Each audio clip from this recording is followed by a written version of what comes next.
The sun was high in the crystal blue sky as my men and I ventured into the fairy wood. Once the cover of trees came over us, we couldn't tell day from night. We traveled for several hours in utter silence into the darkness, with nothing but our torches, a compass, and a map to tell us we were headed in the right direction. If I timed it right, we would arrive in the heart of the forest just before sunset.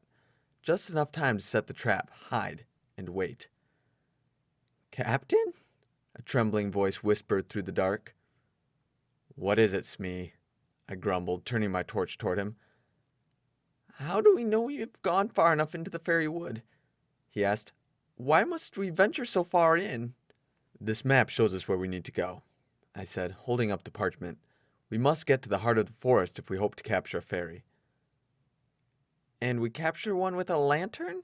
Smee asked, cutting an overgrown bush with his sword. "Among other things," I murmured as we came upon a stream. I looked at the map. Right on track. I turned to face the line of men. "Not much farther, boys. Be on your guard. We've entered fairy territory." We clomped through the rippling waters of the stream. Our heavy steps caused loud splashes as we trudged on. After cutting our way through a dense area of brambles, we came upon a clearing in a valley.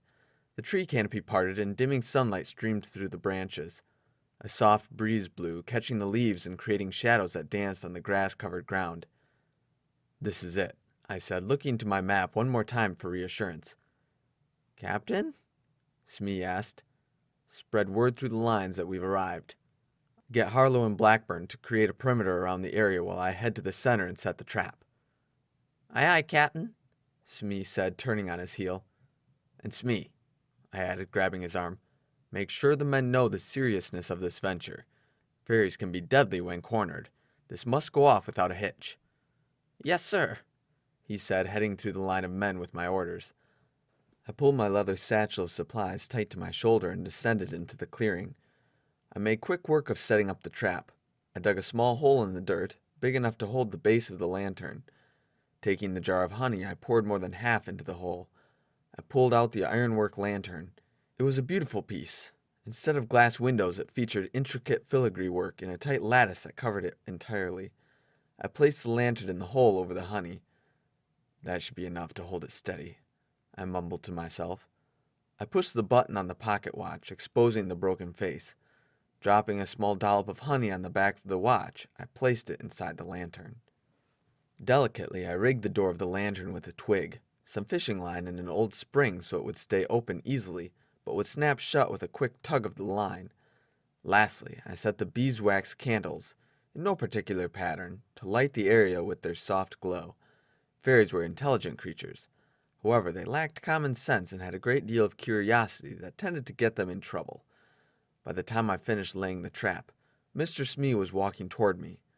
I turned and quickened my pace to meet him, unspooling the fishing line as I walked. "We're ready, Mr. Smee." Smee followed me to the edge of the clearing. "Captain, I understand how this could lure a fairy, but how exactly do you plan to keep her in the lantern? Can't she just use her magic to free herself?" "Your sexist attitude is appalling, Mr. Smee," I teased. "Not all fairies are female. Do we need to have a talk about how baby fairies are made?"